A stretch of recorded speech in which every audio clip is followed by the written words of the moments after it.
दापुर नाम का एक छोटा सा अविकसित गांव था। गांव का विकास नहीं, मतलब गांव में रहने वाले लोगों का विकास नहीं। इस गांव में कुछ 3-4 परिवार थे जो थोड़े बहुत खानदानी थे, बाकी सब मेहनत मजूरी करके अपना जीवन गुजारते थे। इसी गांव में दिना नाम की एक विधवा औरत रहती थी। रहने के लिए छोटा सा घर था। 2 बच्चे थे, शायद एक 5 साल का और दूसरा 3 साल का होगा। दिना का पति बहुत मेहनती था। वो दिना को किसी चीज की कमी महसूस नहीं होने देता था या कैसी भी हालतों में साथ नहीं छोड़ता था। कैसी भी परिस्थिति हो, दोनों साथ मिलकर सामना करते थे। पर कौन जाने किस पर कौन सा अनर्थ कब आ जाए।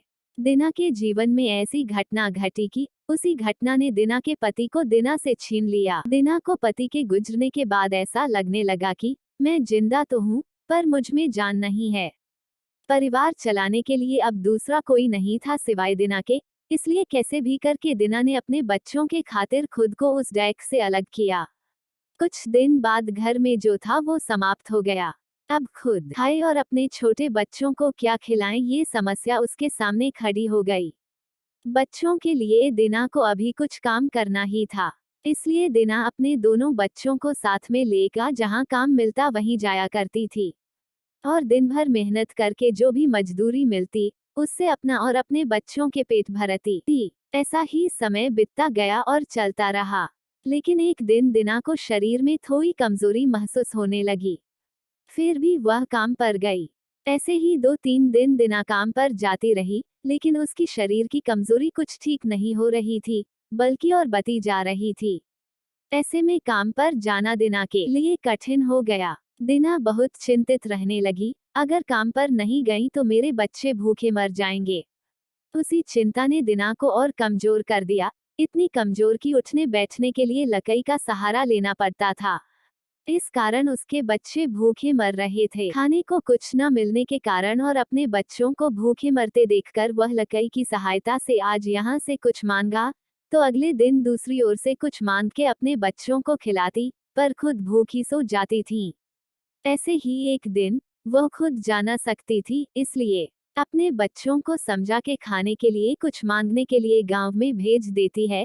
कुछ समय बाद बच्चे 2 चपाती और थोड़ी सी सब्जी लेकर लौटते हैं।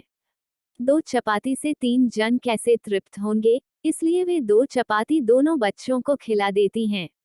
वह बरसात का समय था, बिजली न होने के कारण घर में अंधेरा छाया हुआ था। अंधेरे में ही वह अपने बच्चों को एक कमरे में सुला देती है और वह दूसरे कमरे में जाकर सो जाती हैं।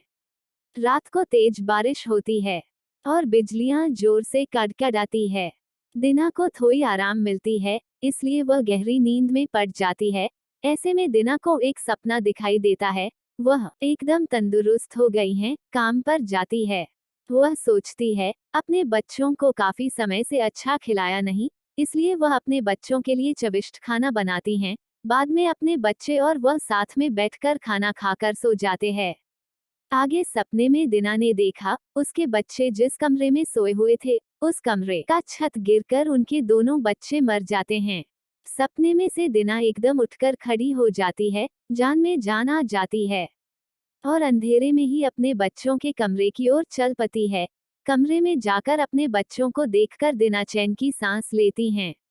उसी समय दिना को शरीर में ज्यादा कमजोरी महसूस होती है, जिससे वह नीचे गिर जाती है और फिर वहां से उठ ही नहीं पाती है। चैन की सांस दिना की सांस ले लेती है। दोस्तों, यही होती है माँ की ममता, जो मरते दम तक अपने बच्चों के खातिर जीने का जुनून रखती है। दोस्तों, ये छोटी सी कहानी आपको कैसी लगी?